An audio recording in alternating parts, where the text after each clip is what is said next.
Hello everyone, my name is Zenitsu and I'm back with another Digimon deck profile video. So today I'm going to be taking a look at BT-06, and BT-06 offers us a lot of new and powerful tools to update some current and existing decks. And in today's deck that I'm going to be updating is going to be the Hexeblaumon deck. So Hexeblaumon was a pretty underwhelming deck in BT-05. He seemed more good on pen and paper than he was in practice because he had this huge problem where once Hexeblaumon left the field, whether he was deleted, returned to the hand, bottom of the deck, doesn't matter. Once Hexeblaumon was gone, the opponent's field was basically unlocked, and then they could feel free to aggress with their wide and powerful board just because we are in blue, and we don't have lots of ways of interacting with the opponent's Digimon to try to clear off and mitigate some of their field outside of what Hexeblaumon was doing on stunlocking their Digimon. So the deck kind of underperformed dramatically as a result, and now that we are in BT-06, or going to be in BT-06, we have a lot of new and powerful tools for him to be interacting with, making him even stronger than he was before, on top of the fact that he does now have a really good supporting Mega in the form of Azulongmon, which could add a lot of extra punch to what he was lacking before, because before he just couldn't deal enough damage to close out the game with after stunlocking the opponent's field before he up and dies and leaves the field himself. So now that we actually do have ways to utilize him in some very powerful ways, he is looking to be a really powerful deck to be playing around with now. So going over the deck, starting with the Digitama, I'm going to be running one copy of Upamon. Upamon is the 5th Digitama of the deck, and usually the 5th Digitama of the deck means that it could be really anything you feel like you want it to be. I feel like for what the deck is trying to do and the tools that we have access to, Upamon is still really good just because it helps us draw cards. So what this card is doing is it has the nice inheritable ability of when attacking once per turn. If the opponent has a Digimon with no Digivolution sources in it in play, then we get to draw one card. So this is just really good because it's just, again, acting as a good card draw engine for the deck, helping with its overall consistency. But we did actually get a second card draw engine for this playstyle to be using, and that's going to be on our main Digitama of Kyaromon. So Kyaromon is doing very similar things to Upamon, where the end goal is we're going to be drawing cards. It's just the condition on how we're drawing is going to be a little bit different. So Kyaromon has the inheritable ability where during your turn, once per turn, when one of your opponent's Digivolution sources is trashed, then you get to draw one card.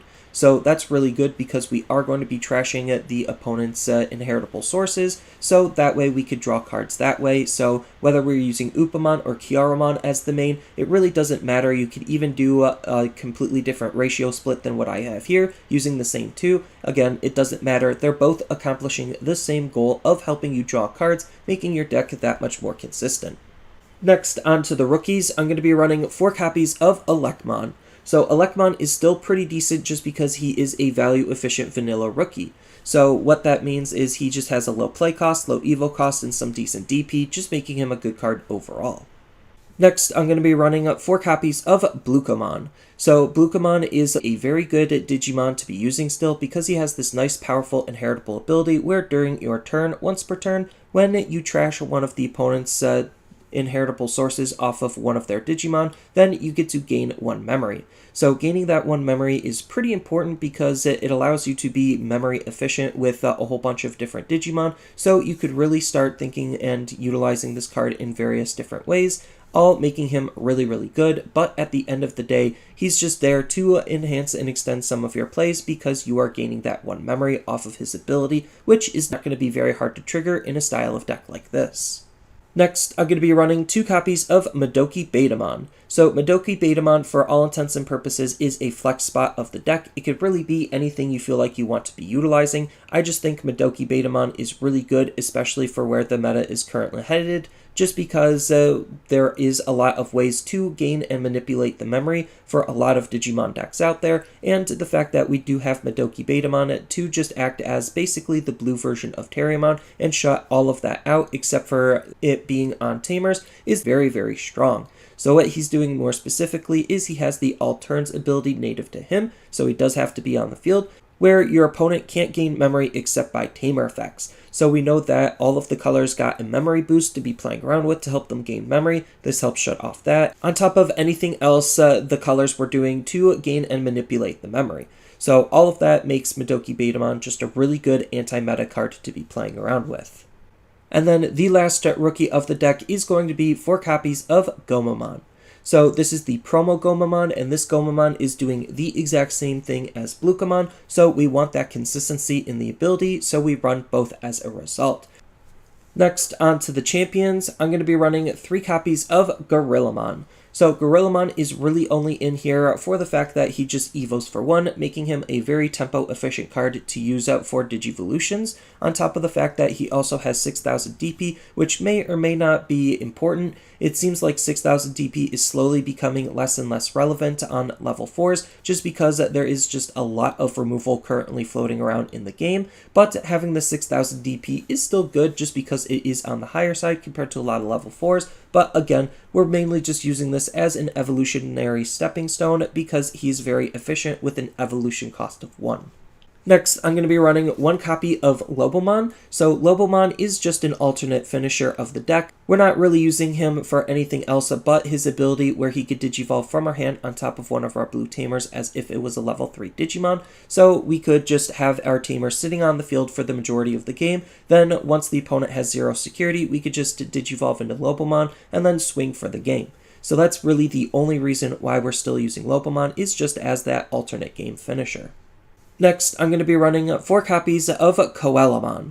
So Coelamon is another really good card for the deck because it's going to be acting as the deck's dedicated blocker, and blocking and having some form of defense is actually really important to the deck. And on top of that, what makes Coelamon really good is how efficient it is to Digivolve into. Similar to why we like Gorillamon is why we like Coelamon. It just has a very low evo cost, making it quick and easy to Digivolve up into. The only unfortunate thing is it does have 5000 DP versus 6000 DP, which opens him up to be the target of even more removal than if it was 6000 DP, but that's why we're going to be running 3 copies of Grizzlymon, just because they are both fulfilling the deck's dedicated blocker role, and we still want to have more defense in the deck, but the difference in their DP and their evolution cost actually does matter, so we want to run both to try to have as much defense as we possibly can.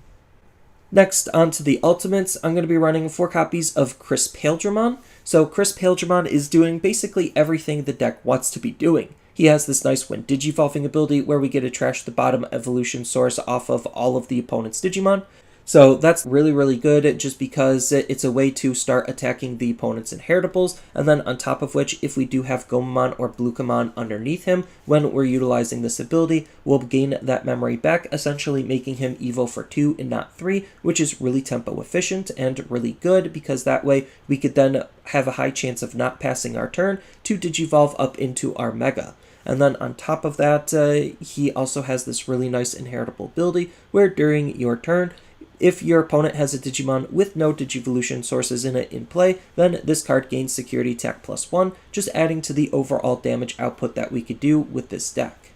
And then the last ultimate of the deck is going to be 4 copies of Majiramon. So Majiramon is another really powerful card to be playing with this deck because he has this nice when Digivolving ability where we get to trash the top card of the opponent's inheritable sources off of one of their Digimon. So this is really, really good just because most of the time when we're getting rid of the inheritable sources, it's going to come from the bottom. So the fact that we have Majiramon to start picking cards off from the top is really important because that could be where a lot of the opponent's powerful inheritable abilities are at. So most of the time when you're attacking the bottom, you're going to be hitting the level 3s or the Digitamas, whereas if you're going to be attacking the top, then you're going to be getting rid of the level 5s more often than not, and that's really, really powerful because that's where the majority of a lot of strong effects are at now. So having the ability to pick off the top is really good, on top of the fact that, yes, he's doing another similar thing to CrysPaledramon, so we could use him for the same way, where we get rid of an inheritable source. If we have Bulucomon or Gomomon underneath, then he evos for 2 essentially because we gains that memory back, and that's just really good already. Another big difference between Majiramon and CrysPaledramon is the difference in their inheritable ability, where Majiramon has this nice when attacking ability. Once per turn, if the opponent has a Digimon with no Digivolution sources in it, then we could unsuspend this Digimon, allowing us to multi-attack, and that's really, really powerful because we could still apply lots of pressure onto the opponent's security that way as well. Next, onto the Megas, I'm going to be running 4 copies of Hexeblaumon. So Hexeblaumon is still the main Mega of the deck just because he's still a very powerful Digimon to be playing around with. So what he's doing is he has this nice when attacking ability where we get to trash the bottom 2 Digivolution sources off of one of the opponent's Digimon. Then if the opponent has a Digimon with no Digivolution sources in it in play, then this Digimon gains the jamming ability until the end of the turn. So that's really good just because jamming just allows him to swing onto the opponent's security as safely as he possibly can be, ensuring he's going to be living unless it's checking an option card that'll delete him. But outside of that scenario, he's looking to live through security checks all of the time, just because it's really easy to have the opponent have a Digimon with no inheritable sources when he's actively removing them himself. And then on top of that, we could pair this ability up with CrysPaledramon for him to gain Security Tech +1 and jamming to deal even more damage, and same thing with Majiramon, he could multi-attack with jamming, and that's just really powerful because we could always apply consistent pressure onto the opponent's security with him.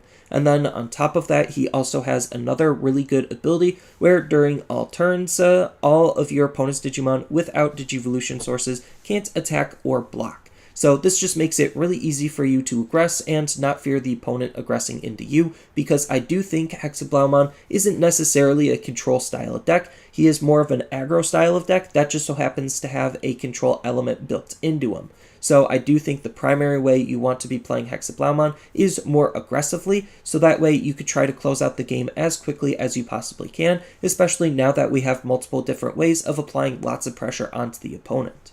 And then as far as the other level 6 of the deck goes, we are going to be running Azulongmon. So 3 copies of Azulongmon is looking to be pretty good because this is a supporting Mega, and what this card is doing is very powerful in its own right.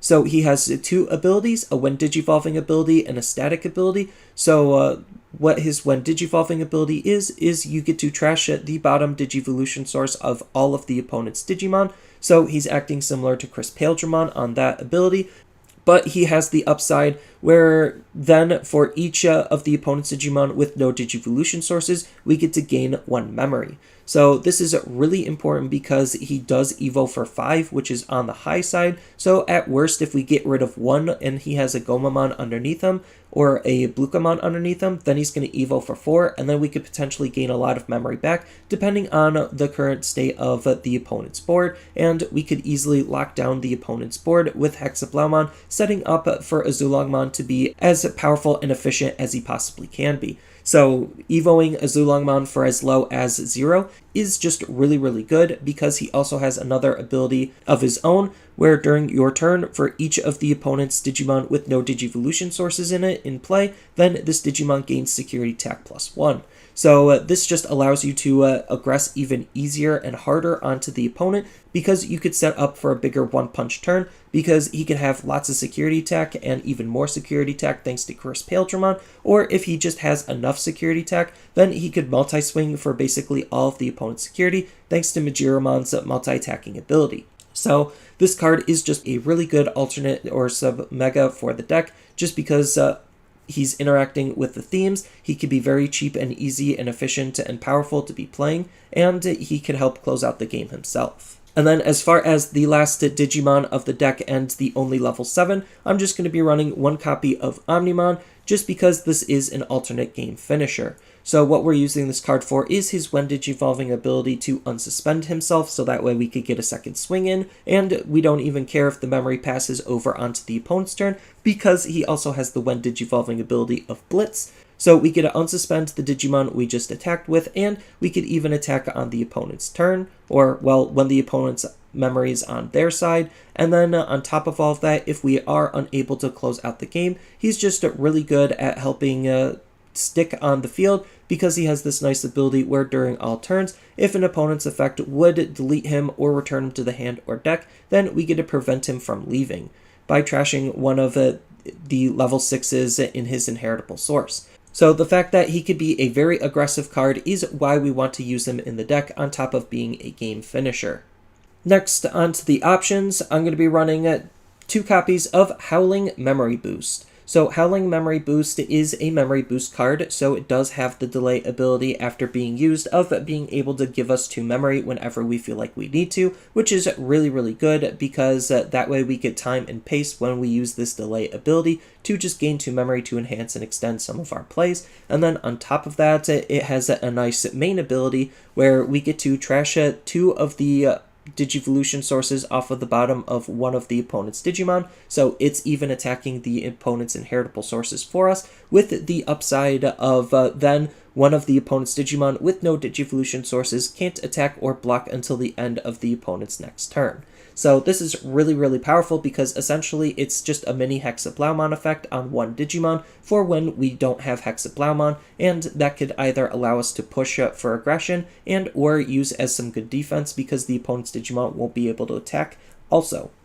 But we still want to run Hammer Spark because Hammer Spark is still good. It's just not as good because we have cards that are doing some very similar things, and we have a lot of different ways of gaining memory. So I'm only going to be running 2 copies of Hammer Spark because, well, it's still a good card and we still want to use it. You could use a different memory boost in its place. It doesn't really matter. I just like what Hammer Spark is doing just because it's generically decent at giving us 1 memory to enhance and extend some of our plays just on the spot, with the upside of having a nice security ability of gaining 2 memory, which is going to be effectively taking away 2 of the opponent's memory, and that could be pretty devastating and brutal in its own right as a good security ability. And then lastly, onto the Tamers, I'm going to be running 2 copies of Davis. So Davis is still a really good card to be using just because he's going to be the deck's dedicated memory fixing tamer. So if our memory is ever less than 3, he'll just hard set it to 3, on top of the fact that he has a nice on-play ability, which does help with the overall consistency of the deck, where we get to reveal the top 3 cards of our deck, add 1 blue and 1 green Digimon among them into our hand, and then the rest go to the bottom in any order, which is pretty good because even though we're not running any green Digimon, we're at least going to be able to pick a blue Digimon off the top of our deck to just help us with whatever we need in that current situation. And then the last tamer of the deck, and the most important tamer of the deck, is going to be 3 copies of Sora and Joe, or as I like to call it, Sojo. So what Sora and Joe is doing is it's a duo tamer, so it'll give us 2 memory at the start of our turn for fulfilling some kind of condition on the opponent's field, and what that condition is the opponent having a Digimon with no Digivolution sources in it in play. So it's just going to statically gain us 2 memory almost every single turn because we have, again, multiple ways of getting the opponent to have Digimon with no inheritable sources. So it's really good at gaining us lots of memory, especially since this ability does stack. So the more Sora and Joes we have, the more memory we'll be gaining, making our cards even more powerful and efficient than they were before.